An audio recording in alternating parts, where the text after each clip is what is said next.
Ai, gražuma kokia. Gražumėlė. Nu ką? Gražumėlė. Kokie skruostai gražus tavo. Nu mes tą tik tai nufotkinsim ir paleisim, tu nepyk. Žvėjodamas stengiuosi visą laiką paeksperimentuoti ir dėl šių priežasčių dažniausiai tokias keliones pasiemu ir visas rišimo medžiagas, nes aš manau, kad kai kurios mintis ateina tik tai tam tikroj būsenoj ir kai tu žvejoji, tau šauna visokiausių minčių, ypatingai jeigu tu žvejoji kelias dienas iš eilės, tai tau tų minčių būna pačių įvairiausių. Kol čionais bandžiau prisirišti muselę, gaunu skambutį, kažkodėl jaučiu, kad Dima įkalė žuvį. Teks bėgti pas jį. Pabaigsiu po to.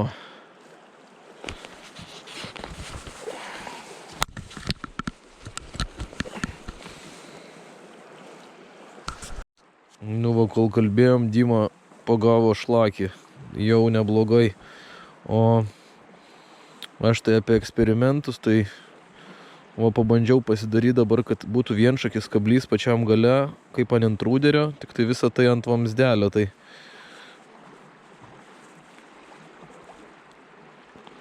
pririšau 0,4 valo kilpą su vienšakiu.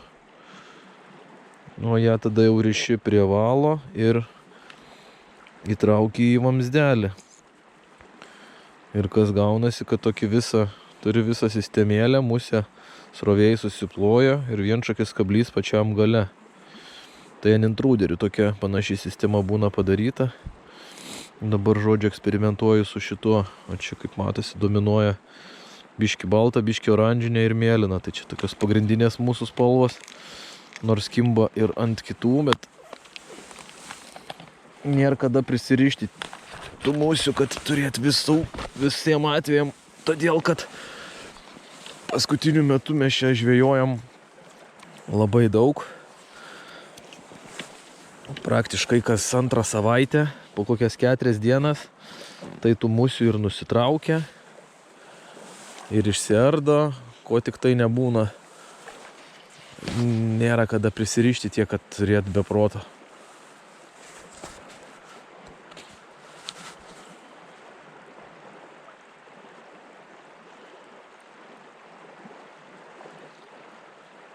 Nu va, tokia tipinė vieta.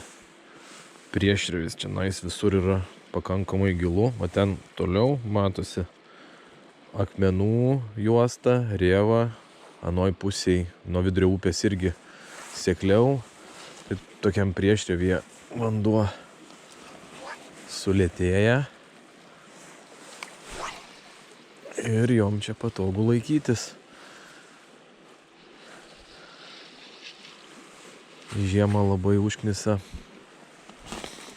nes upė būna gerokai didesnė negu rudenį, nėra žolių, vandens daugiau ir tų vietų žuviai stovėti yra pakankamai daug. Be to žiemą jinai labai retai kada rodosi, kad koks išėjimas būtų.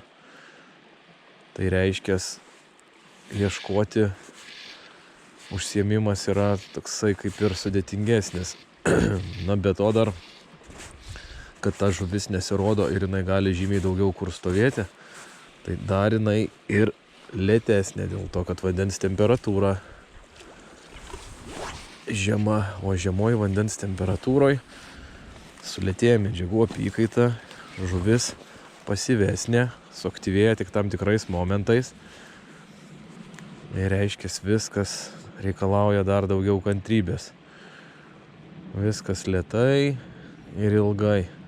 Todėl man patinka susirasti tokias vietas, kur tokia konkreti apibrėžta vieta, kur labai išraiškinga. Ten rėva, o čia prieš rėvą toksai puliukas. Ir jį čia kokią 50-70 metrų atstumą praeisiu 2 kartus.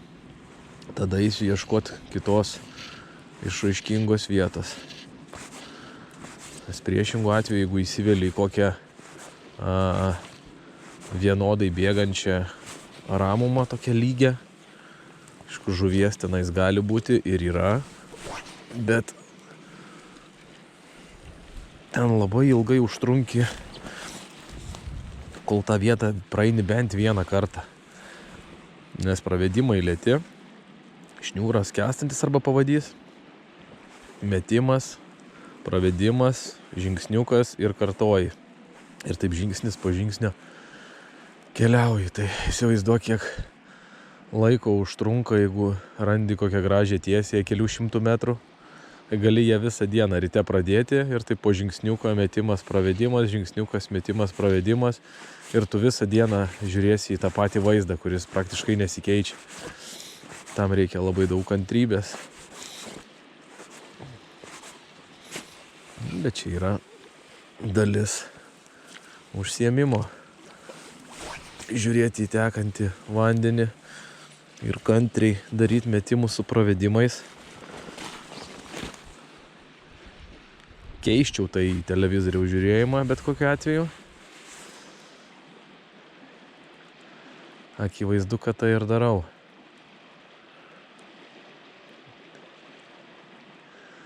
Jeigu krančiukas toks kaip čionais, vat iš karto stačiai įeina į vandenį, tai aš stengiuosi davesti iki pat kraštą, nes palei pat kraštą kartais mėgsta žuvis stovėti. Net ne kartais iš tikrųjų, kai vanduo aukštesnis, tai labai dažnai tai būna.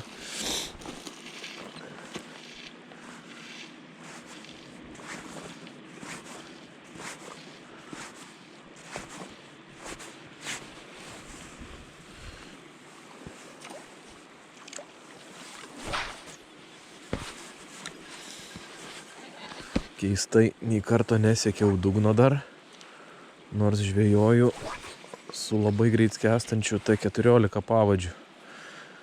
Ir truputį duodu mendingo, paskandinu, kol laisvai plukdai, viskas užskęsta, įtempi ir tada važiuoji. Ir jeigu retkarčiais kur nors pajunti kokį akmenį pakliudai, tai kaip ir viskas gerai, bet jeigu per dažnai tai atsitinka, tai aš stengiuosi tada kažką keisti.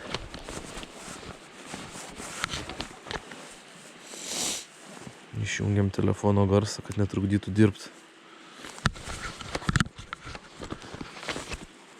Tai va, tai jeigu tik retkarčiais kažkur kliudai kokį akmenį, kuris daugiau išsikišęs nuo dugno, tai dar nieko tokio.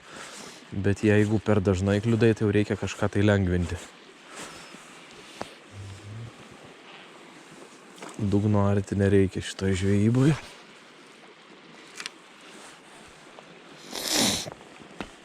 Aš įsivaizduoju, kad idealu yra nuo pusės metro iki metro virš dugno, priklausomai nuo to, kokia srovė.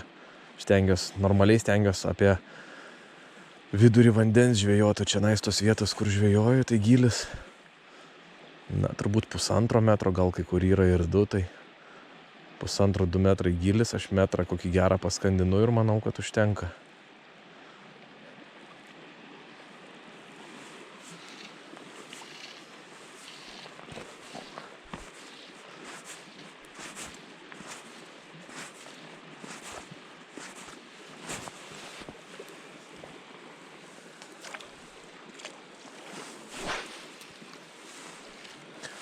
Visada galima paskandinti dar šiek tiek giliau, biškį daugiau mendingo davus.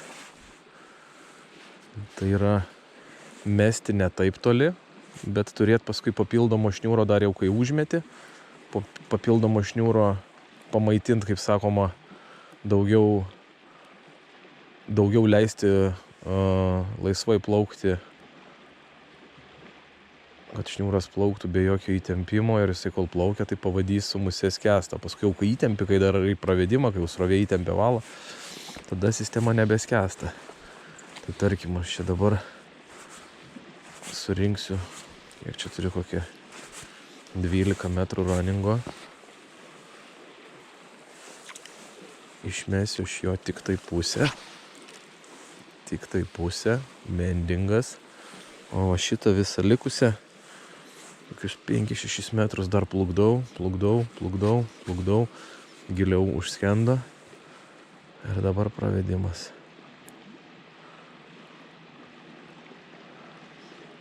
Dabar jau užskendo šiek tiek giliau, bet vis dar nekabinu. Dar galiu išduoti vieną tokį įdomų momentą. Žvejojant lašišas ir šlakius dažniausiai turi kelių skirtingų svorių muselių.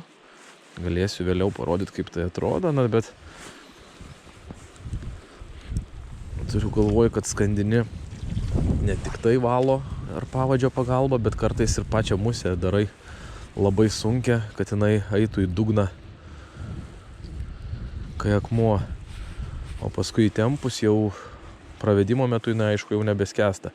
Tai jeigu musė yra labai lengva, o tik tai pats pavadys greit skęsta, tai su ta musė dugną žymiai mažiau kabinsi, ypač tokiose vietose kaip čia yra labai daug akmenų. Ir aplink kiekvieną didesnį akmenį srovė padidėja, jinai atsimuša ir aplinkui akmenį srovė pasidaro gerokai didesnė. Dėl susidariusios kliūties akivaizdu. Ir kai darai pravedimą su skęstančiu kokiu pavadžiu, greit skęstančiu ir lengva musė, tai ta musė priartėjus prie tokio kliuvinio, aplink kurį toks gaunasi kaip ir aptakus toksai padidėjimas srovės aplinkui eina, tai ta musė per jį, būdama lengva, jinai kartu su ta srovė pakyla, nusileidžia, jinai paklūsta tom srovėm, kurios yra vandenyje. O vandenyje, ypač palei dugną, tos srovės labai skirtingos, nuo visokių akmenų, nuo seklumėlių tos srovės padidėja. Na ir su sunkia musė šitas efektas mažiau jaučiamas, todėl ant tos pačios sistemos uždėjus sunkia musė, kuri turi, tarkim, wolframinę kokią galvą, tai tada šitų kliuvinių visokių kabini daug daugiau. Ir apie ką aš čia norėjau prie ko prieiti, kad jeigu naudoji labai greit skęstančius visokius pavadžius ir lengvas muses, tai nesistebėk, kad dugną jauti žymiai rečiau.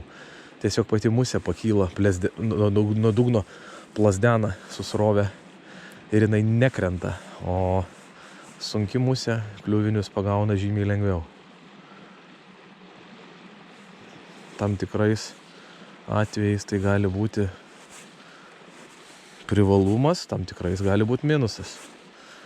Aš manau, kad didžiausias privalumas yra su sunkia musė žvejoti tada, kai vagoje yra labai daug didelių akmenų.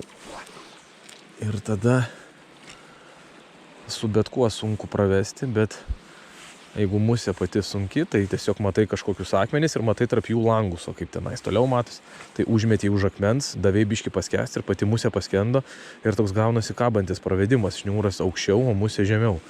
Ir labai greit užskęsta, trumpas pravedimas ir metimas į kitą vietą.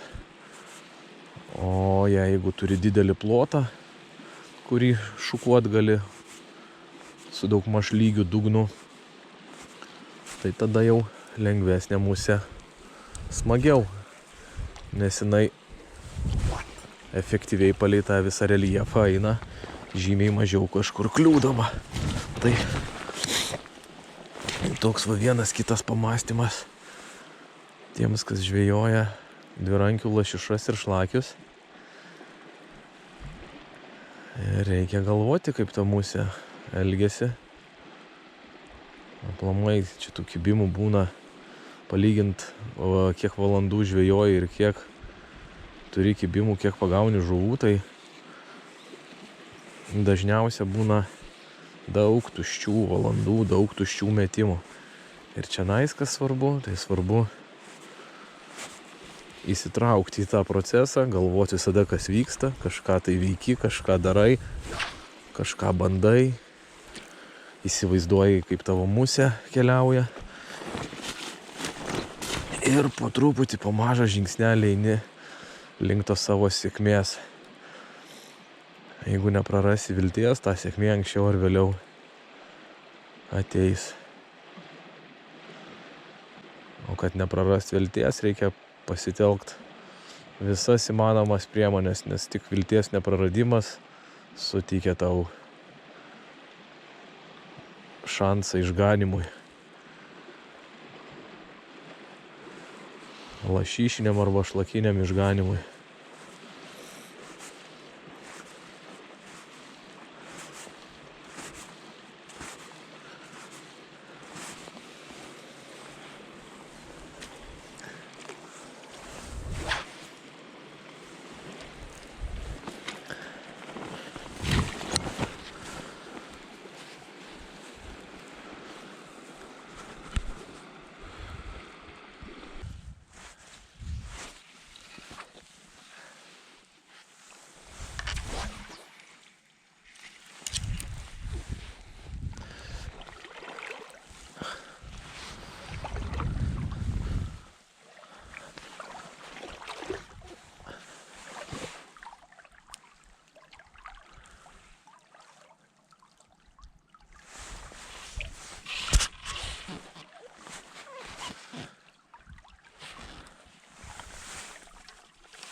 Prieimu tai kaip ženklą, kad iš šito pagalio reikia įsidrožti sėkmę nešantį talismaną, kaip pernai su Nemunu drožinėdavom.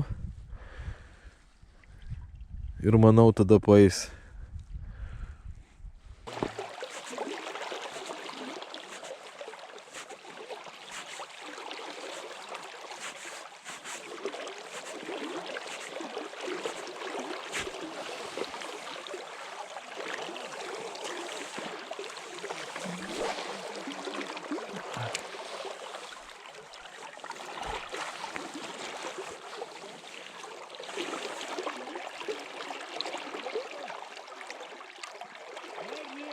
Ką? Opa!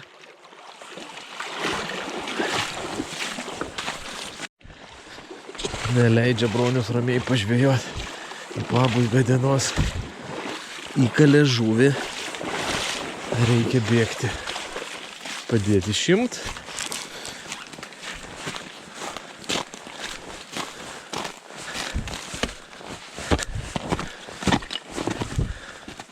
Vis tiek iššovė Bronius savo žuvę, ne?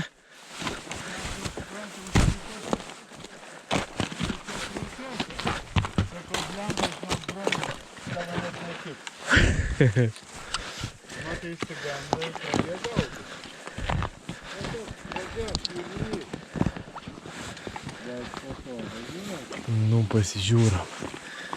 Išsitrauksiu aš dar ir fotiką. Gaudo žuvę.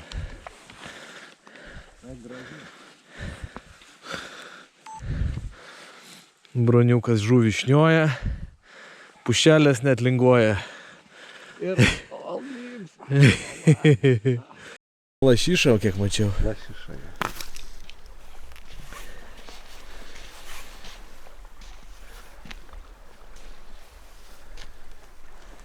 Nu, gal ateiktų čia.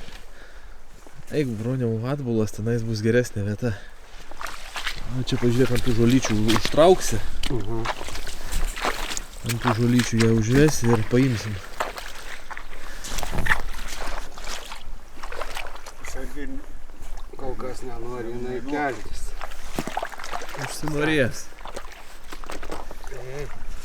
Užsinorės jinai keltis. Meškerė gerai perlinkus. Gerai meškerė perlinkus.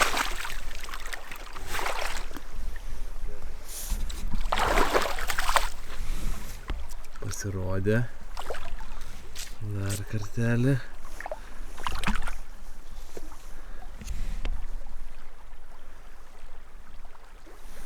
Šypsena, Broniau. Taip, Broniau.